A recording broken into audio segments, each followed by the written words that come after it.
need to do a better job in Malaysia. How many, any one of the institute, you are part of the year of knowledge, whether it is the self-paced or it is the live one, anybody?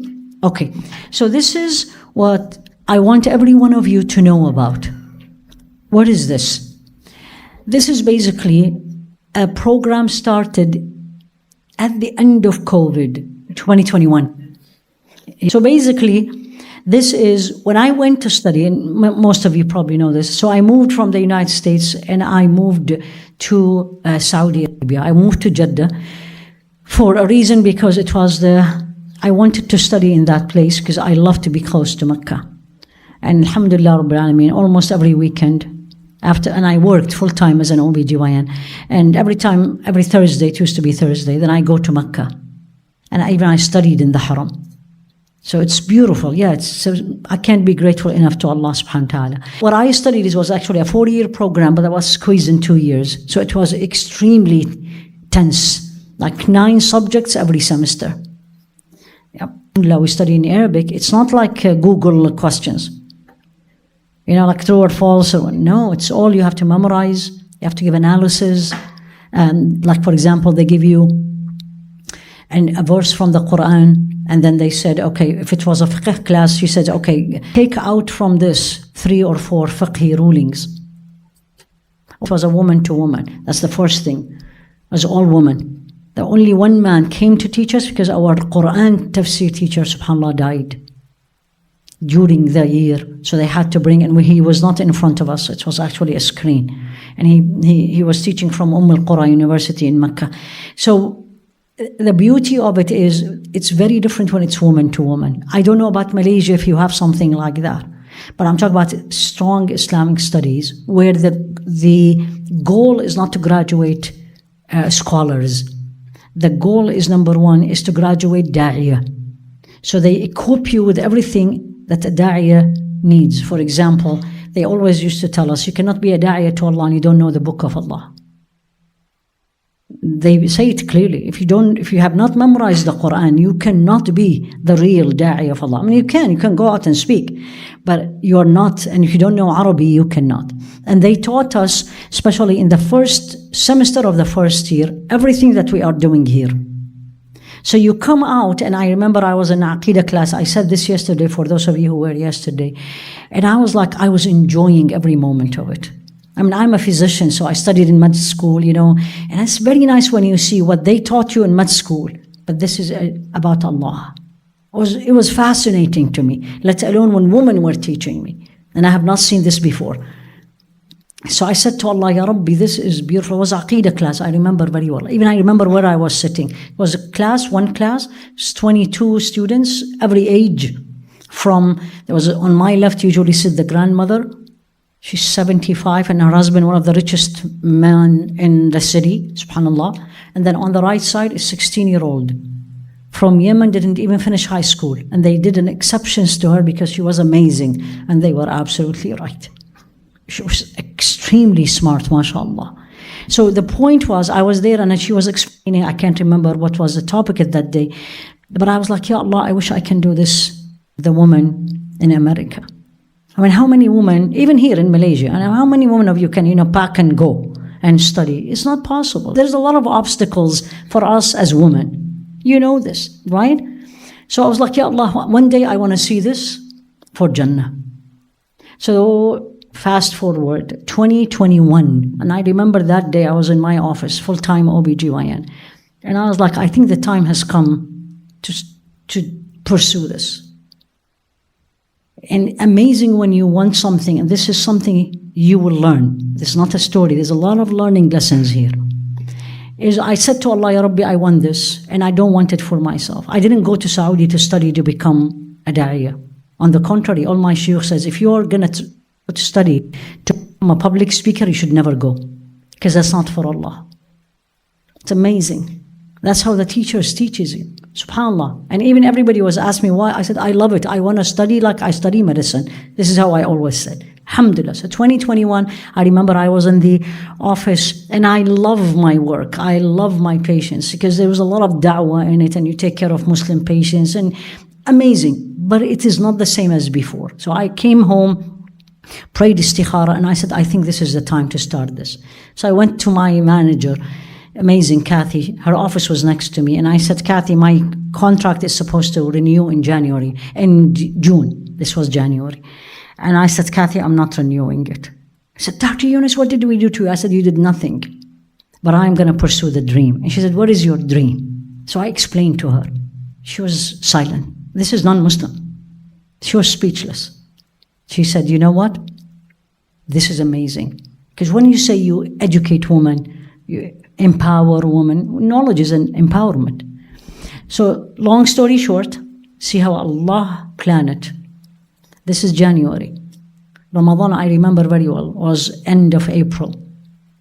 From January, when I was thinking about it in the office, and I told my manager in March, and I told her, don't you say anything public, because a lot of my patients are Muslims, and I don't want to say this Ramadan is coming. She was so understanding. I said, this is a very busy month. Everybody talk to everybody. We don't want to do this. I am going to tell my patients, but we will do it after April. And then I ended up till August because I had patients due and I didn't want to leave them. Anyway, by Ramadan, I had everything settled. I had the curriculum. Nobody believed this. I had the curriculum. I had the plan. I had the coordinator. I had the TA. I had the Zoom. I had the marketing person. I had the flyer. And all happened without planning. Give you an idea, an example. The coordinator, which now she is the education director, she's in Bosnia. I don't know her. We have a group, WhatsApp group, called Female Scholars everywhere, right? She reached out to me. I had no idea who was this woman. She said, I'm listening to some of your clips and lectures. Do you give me a right to translate to Bosnian? So when someone reach out to you, you need to know who's this person, right? So I was like, okay, and who are you? She left me a voice note, very nice woman. The team here knows her very well, Amina. And then she said, here I am. And then I said, let me meet you. So I met her. Beautiful. Allah. Actually, you saw her. She was speaking in the video. And I said, what do you do? She said, I am the education director of a center named this name in Bosnia. I said, what does that mean? Right? SubhanAllah, did you see how Allah plans it? She said, this is what we do. We teach whatever. And I said, will you be interested in doing the same for us? She said, oh, I would love that because I've been doing the same thing for, I think, 5 or 6 years. I would love to do this. Done, the coordinator. Me and her, within less than a month, I say, this is what I want to teach. I don't know, mashallah, I always call her the Google searcher. She goes and come back, and I said, I want to teach the same books I studied, but I'm not going to teach in Arabic. Because if I'm going to teach in Arabic, I will have how many students? 80% of the Muslims don't speak Arabic. Why am I speaking to you in English? So I said, I don't want books written, translated. Yani somebody wrote it in English. No, and I want the original books. Because that's our tradition. We have to keep it. But I need it to be translated. La ilaha illa ant. The 5 books I wanted, the 5 of them were translated. She sent to me and I said, I know this one translated, I know this one, but this one is translated? Like Madaruj al-Salikin, Ibn al-Qayyim? She said, yes, I found it's one chapter, the chapter I want to teach. It's amazing, subhanAllah. Right? Then we need a TA. How did I get a TA? I get a question. That's why I remember Ramadan. I got the question about menstruation. And she's also from the female scholar group. And then I was answering and I was like, I'm sorry, do you speak Arabic? Do I answer in Arabic or I answer in English? I'm going to answer in English anyway. So I did. I don't know the woman. She answered me in Arabic. And she said, I do both. I speak both. And this is very interesting. So we start back and what do you do? Oh, I'm just finishing my master's in fiqh from Zaytuna. And I was like, perfect. Do you want to join us? She said, I don't think I'm qualified to teach yet. I said, do you want to be a TA? She said, sure. Done. 5 topics. At that point, or the first year, 5 topics. I was the only one who teaches at that time. And she was the only TA. She and Amina helped me, slides, whatever. We started June marketing. Do you know what I'm talking about? The idea came in January. People don't believe this. That's why I tell people, don't spend so much time in planning, because the planner is Allah. You just have to purify your niyyah. And this is for you to learn, number one. You need to purify your intention and keep it pure for Allah, with all the ups and downs that comes. That's number one. Never say it's impossible. Never say I cannot, because I'm not doing it. Allah is going to make me. Allah is going to make me do it. So I'm not. I turn to him and says, Ya Rabbi, and then why I'm doing this? I'm doing it to spread his knowledge, to spread the knowledge about him, to educate mothers, women, half of the society. Alhamdulillah. I still remember. I mean, all these details, I have no idea. I've never done this before. They came to me and they said, okay, how did we get this? You will never believe it. Online, there was a very well-known conference in Canada. So they invited me. Online. It was all Zoom that time. And they sent me the flyer. And I loved the flyer. So I finished the conference, like, who's your flyer? I said, it's a woman, gave me her number. I reached out to her. And I was like, you're a talented woman. Do you have time to help us? She said, what do you need? I said, I need this. This is it. She sent it to me. If I don't change something you sent to me, you've done it perfect. خلصنا. Met with the board, and I said, this is what we are doing. Now come to the nitty-gritty detail. How much are you going to charge people? I have no idea. I've never done it. I'm a physician. Literally. Then this person did research, this person, and then they all looked at me and says, how many people you think will register? And I immediately respond, and I said, I don't care. If only one person register, I'm teaching them. لا يهدي الله بك رجلا واحدا. That's hadith of Rasul alayhi salatu wasalam. If Allah will guide one person through you, you will have more value than if you had a herd of red camels. You talk about thousands of dollars. I remember very well, mid-June, we started Bismillah, as we say. Right? Within 2 weeks, we had 50 students. And everybody started panicking. Honestly. They said, we're going to cap it at 25. You said your class was 25. We're going to cap it at that number. Subhanallah. I kept saying, I can't, guys, I can't. How can I say no to someone who wants to learn? Back and forth. Finally, we negotiated. And they said 50 maximum because we need to have quality. So we accepted the first year 50. And I taught it all. Subhanallah, all. Because there was no traveling that time. And I was working also. So it was, alhamdulillahi rabbil alameen. Every class, it took 3 to 4 hours of preparation. Because this is my first time. Like, I pulled all my books, I see all my notes, but now you're teaching in English. And now you are teaching very different students. Like Anna, when I talk to you, is a little bit different than when I speak to a woman in the States. But if I am in the Middle East, I'm speaking differently. If I'm going to go to Australia, it's like the culture is different, the expectation is different. SubhanAllah, it was exhausting. It was, because it was 5 topics. Every topic is 2 hours a week. And then there's 1 hour every week, questions and answers. So it was every single day. We gave them breaks in between. We gave them Monday and Wednesday break and a Saturday. So it was 4 days a week, but 5 topics. Subhanallah. Now I look back, I'm speaking, I'm saying it, I have no idea how this happened. Second year, 120 students. We accepted. We had 1,000 people on the waiting list.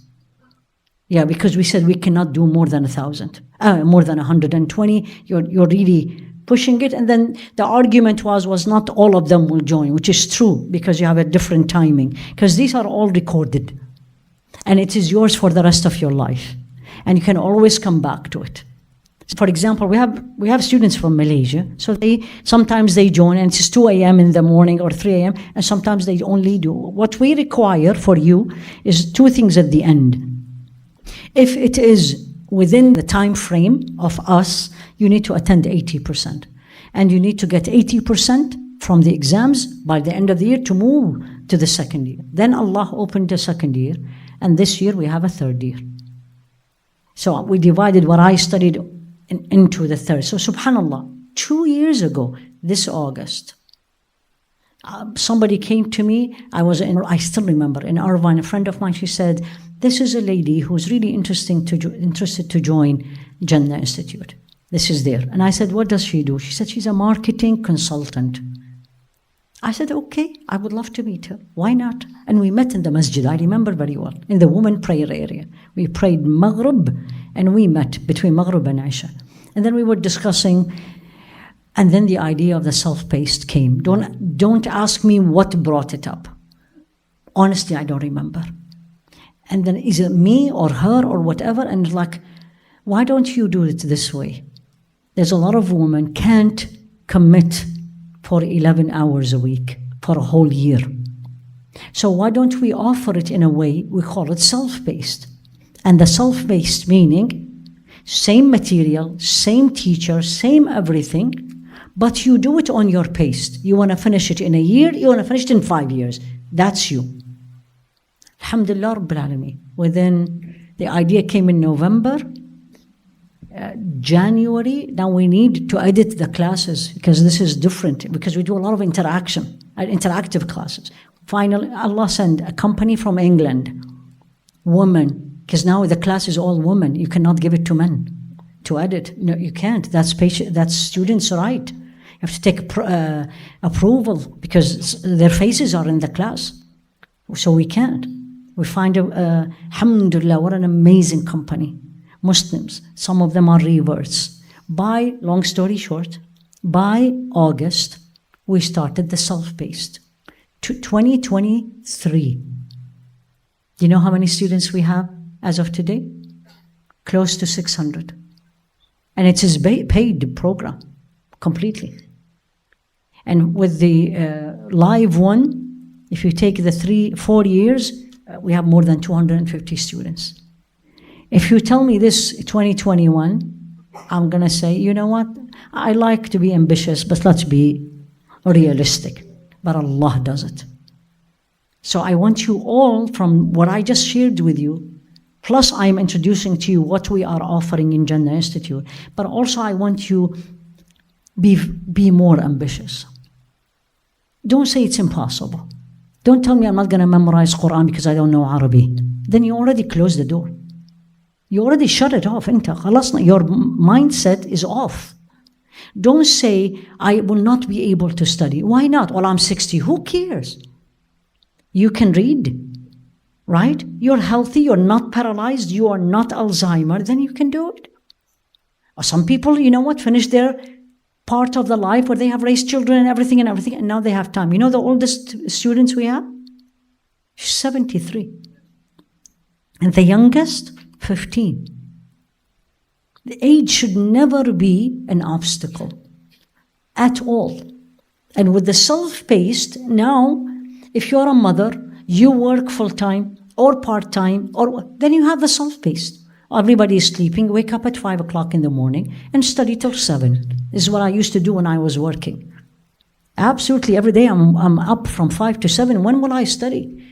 Then I have to go to school, and from school I cross the street, go to the office, and I'm in the office till 9 p.m. seeing patients. But it's worth it. You tell me, will you do it again? I said, I'll do it, and I will do it.